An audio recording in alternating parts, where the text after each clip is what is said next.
The contents of this program may not necessarily represent the views of Ummah Channel.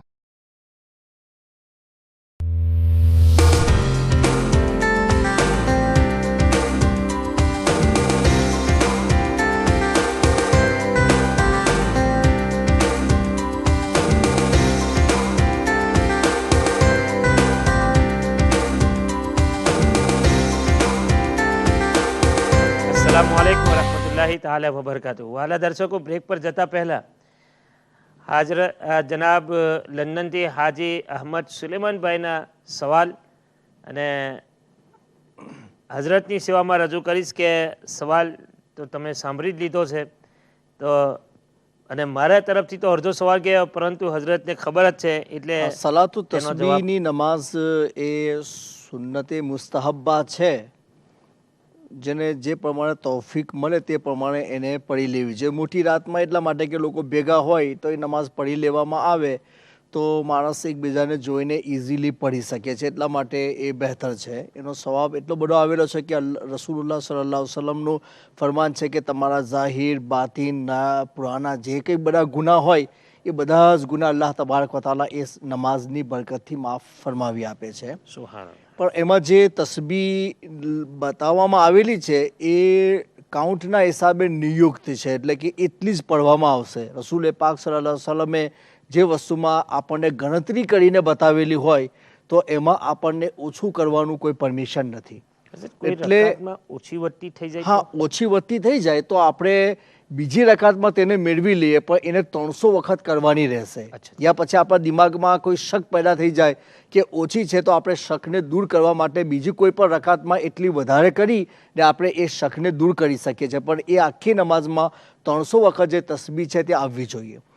હવે જે એમને સવાલ કર્યો ભાઈ ઇમામની સાથે પડતા હોય તો અવ્વલન તો એ નમાઝો સુન્નતે મુસ્તહબ્બા છે। રસૂલે પાક સલ્લલ્લાહુ અલૈહિ વસલ્લમ અને સહાબાએ કિરામના જમાનામાં એ નમાઝો જમાતની સાથે પઢવામાં નથી આવી, તો બહેતર એ છે કે એની જમાત કરવામાં ન આવે। તો પણ કોઈ માણસ જમાત કરતું હોય તો એ માત્ર મકરૂહમાં જશે, પણ એમાં આપણા ઉલમાનું કહેવું એવું છે કે ભાઈ બે પ્રકારની રિવાયતો છે, અમુક આપણા બુઝુર્ગોએ કરેલું છે અને અમુક લોકો ના કહે છે, તો એમાં લડાઈ ના કરવી જોઈએ। કોઈ માણસ જમાત કરતો હોય તો લડાઈ નહીં કરવાની, એવું કહી દે કે ભાઈ ના કરો તો બહેતર છે, પણ કરી લીધી હોય તો કંઈ વાંધો નહીં। તો એવી પોઝિશનમાં ઇમામે એટલું આહિસ્તા પડવું જોઈએ કે સ્લોલી, કે એને એવી ખબર પડે કે બધા મુક્તદી પઢી લેશે, કારણ કે ઇમામ ફાસ્ટ પડતો અને મુક્તદી ના પઢી શકે તો એની તસ્બીહ બાકી રહી જાય તો પછી જે હદીસની અંદર જે ગણતરી કરવામાં આવેલી છે તેની પૂરી થઈ શકતી નથી। તો પછી એવું કરી શકાય છે કે ભાઈ જે લોકોની ગણતરી રહી જતી હોય એ છેલ્લે જ્યારે ઇમામ સલામ ફેરવે ત્યારે એ મુક્તદી સલામ ના ફેરવે, અને એની જેટલી તસ્બીહ બાકી રહી જતી હોય એ બધી તસ્બીહને એ છેલ્લે પોતાના કાયદાની અંદર ગણતરી કરીને પૂરી કરી આપે, તો એ ફિનિશ કરવાનો એનો દેખે એક મોકો છે કે એને કાયદામાં આ પ્રમાણે કરી લેવું જોઈએ। પરંતુ મુક્તદી પછી એમ વિચારે નહીં કે ઇમામની ઇક્તિદામાં હું નમાઝ પઢું છું એટલે એને પઢી લેવાની, પણ છેલ્લે જાય ઇમામ સલામ ફેરવે તો સલામ નહીં ફેરવવાની, એને પરમિશન છે નફલ નમાઝમાં ઇમામને ફોલો કરવાની કંઈ જરૂરત નથી। એટલે સલામ ફેરવી આપે તો એ પોતાની તસ્બીહ પઢી લે અને જેટલી બાકી રહી ગઈ હોય એટલા કાઉન્ટને એ છેલ્લે ફિનિશ કરી આપે તો આ સવાબ એને હાસિલ થઈ જશે ઇન્શાઅલ્લાહ। આપણી સાથે હસનભાઈ લંડનથી। અસ્સલામુ અલૈકુમ વરહમતુલ્લાહિ તાલા વબરકાતુહુ। વાલેકુમ સલામ વરહમતુલ્લાહ। જી, તમારું સ્વાગત છે। તમારા વડાસમની ના જ તે એવું પૂછવું છે ભાઈ। જી જી જી બોલો ને।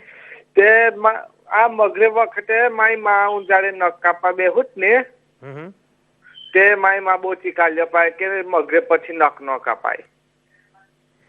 મગરિબ પછી કે મગરિબ પહેલા? મગરિબ પછી। ઠીક ઠીક, બીજો કોઈ સવાલ? અને એક બીજો સવાલ છે કે જુમ્માના અગરબત્તીઓ હળગાય તો બધો ના પાડે છે કે અગરબત્તી ના હળગાવાય, એનો શું કારણ? હળગાવાય કે ન હળગાવાય? જુમેરાતના દિવસે કે પછી કાયમ? આ થર્સડે। હા, જુમેરાતે। હા, જુમેરાતે અગરબત્તી હળગાવવાનું અમુક લોકો ના કે। ઠીક છે, શુક્રિયા ફોન કરવા બદલ। જઝાકલ્લાહ, દુઆ યાદ। અલ્લાહ હાફિઝ। જી હજરત અહમદભાઈ, બીજો એક સવાલ એમનો હતો કે એક દુકાન પર હલાલ મીટનું બોર્ડ મારેલું છે, અને ત્યાંથી લોકો ગોશ લે છે.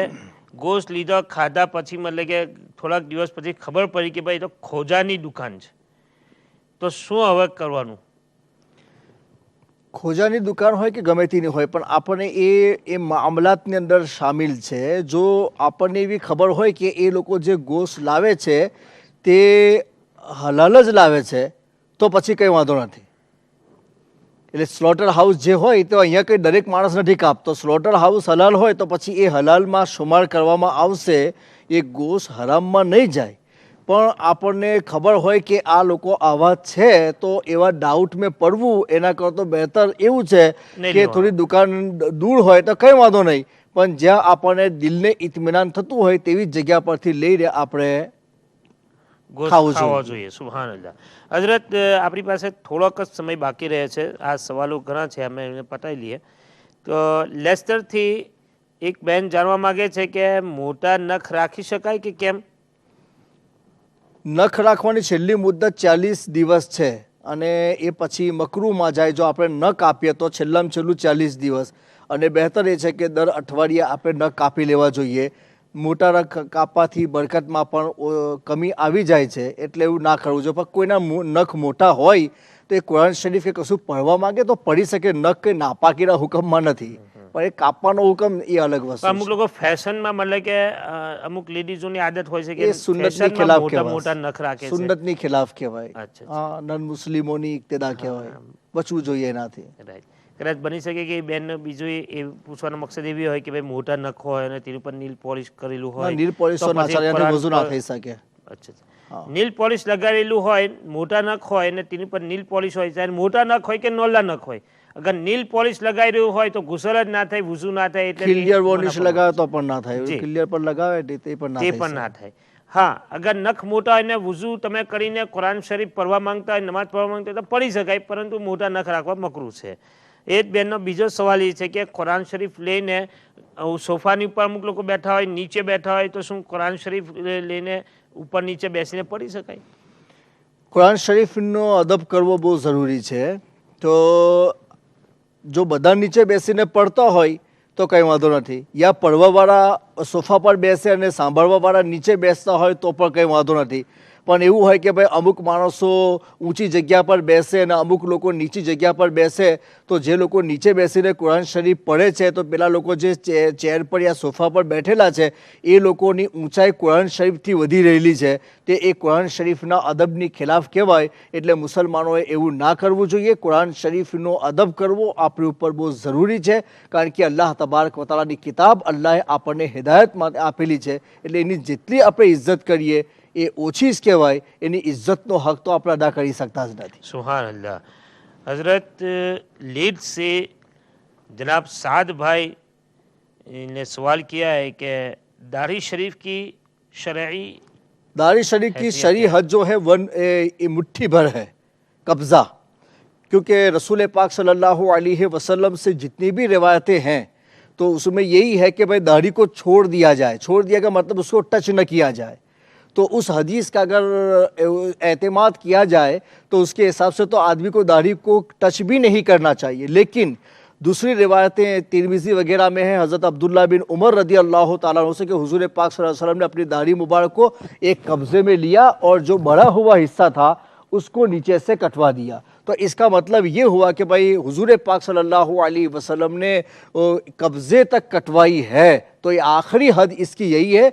उससे कम रिवायत कोई नहीं मिलती है, लिहाजा कब्ज़ा ये वाजिब है और इस पर अमल ज़रूरी है. और जो लोग जानबूझ करके कब्ज़े के नीचे अगर ले जाते हैं तो ये शरई एतबार से गुनहगार है और फासिक में शुमार होंगे.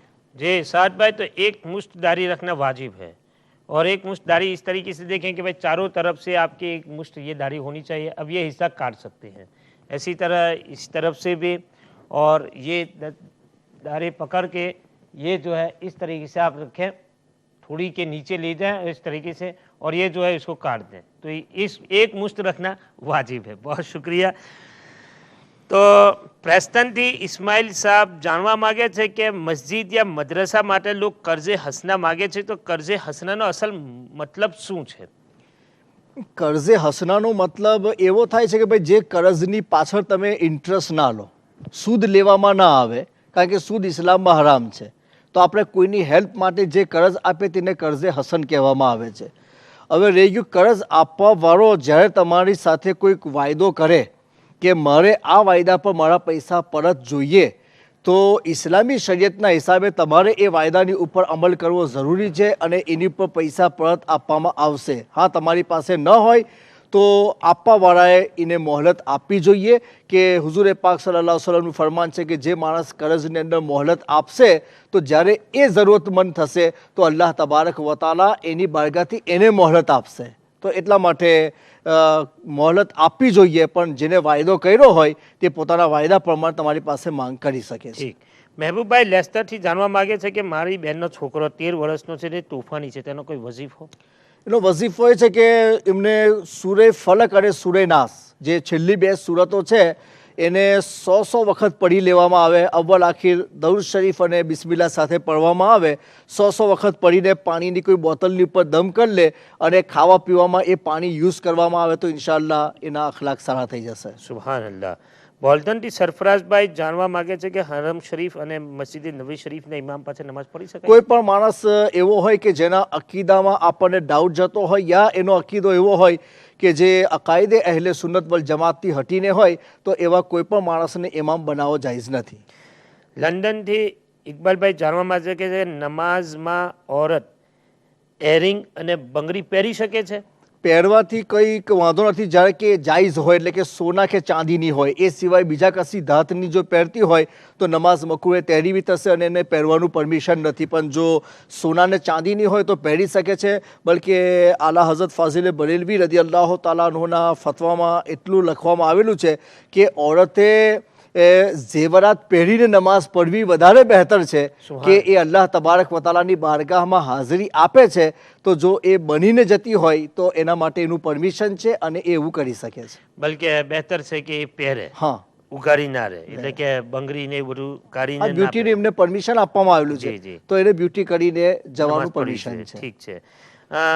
લંડનથી હસનભાઈ જાણવા માંગે છે કે મગરિબની નમાઝ પછી નખ કાપવા બેસે છે તો એની મમ્મી ના કહે છે કે ભાઈ મગરિબની નમાઝ પછી નખ ના કાપાય. રેવાયત એવી કોઈ મમાનિયત નથી. એ હોઈ શકે કે પહેલાના જમાનામાં લાઇટો ના હતી તેના લીધે લોકો મના કરતા હોય કે કંઈ વાગી ના જાય.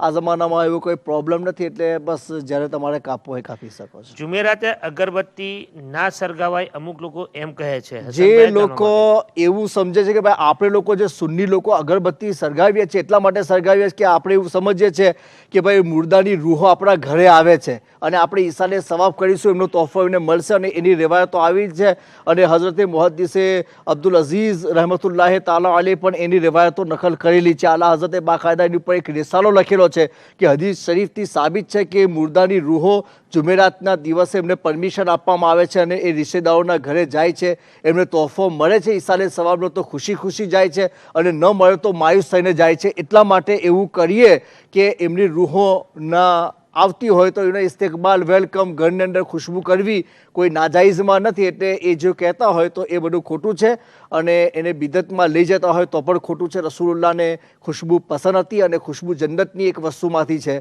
એ તમે તમારા ઘરમાં જ્યારે પણ કરતા હોય ત્યારે કરી શકો છો. કોઈ દિવસ નિયત કરવાનો કોઈ એમાં શરઈ કાયદો નથી. વાલા દર્શકો, તમારા પ્રશ્નોના ઉત્તરો હઝરત અલ્લામા મૌલાના મોહમ્મદ યુનુસ મિસવાઈ સાહેબના ઉજાસમાં ઘણી સારી રીતે ઉત્તમ રીતે તમને અર્પણ કર્યા છે.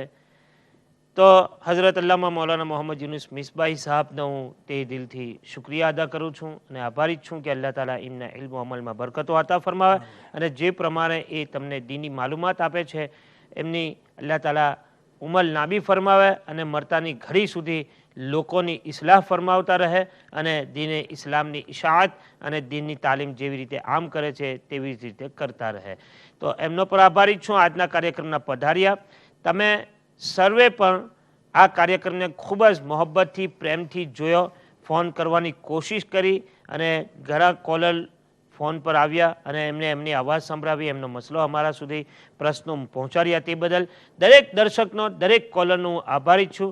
ઉમા ચેનલનો આભારી છું, રિઝવાનભાઈ અખ્તરભાઈનો આભારી છું કે એમણે આ કાર્યક્રમ સજાવી તમારા સુધી मसाइल पहुँचाड़िया। अल्लाह तालानी बारगाह में दुआ है कि अल्लाह तबारक व तआला हुजूर अलैहिस्सलातु वस्सलामना सदका तुफैल उम्मा चैनल ने रात दिवस तरक्की अता फरमावे अने एने कायमी दायमी अता फरमावे अने अल्लाह तबारक व तआला दरेक मुसलमान मोमिन ने शरीयत मुताहराना प्रकाश में जीवन बसर करवानी तौफीक अता फरमाए। वाला दर्शकों, इंशाअल्लाह तबारक व तआला आवता कार्यक्रम इस्लामी जीवन रविवारना कार्यक्रम में फरीवार मळीशुं। त्यां सुधी मने इजाजत आपो, रजा आपो अने दुआ करता रहेशो। आवती रात जुमानी रात छे। आजनी रात जुमेरातनी रात छे अने त्यार पछी जुमानो दिवस पूरो करता 27મી रात एटले के शबे मेराज ने कहेवामां आवे छे। तो ते रात में वधुथी वधु तमारी नेक दुआओं में अमने याद राखशो। अल्लाह ताला दरेक ने माह रजबनी रहमतों अने बरकतों थी मालामाल फरमावे। अस्सलामु अलैकुम व रहमतुल्लाहि ताला व बरकातुहू।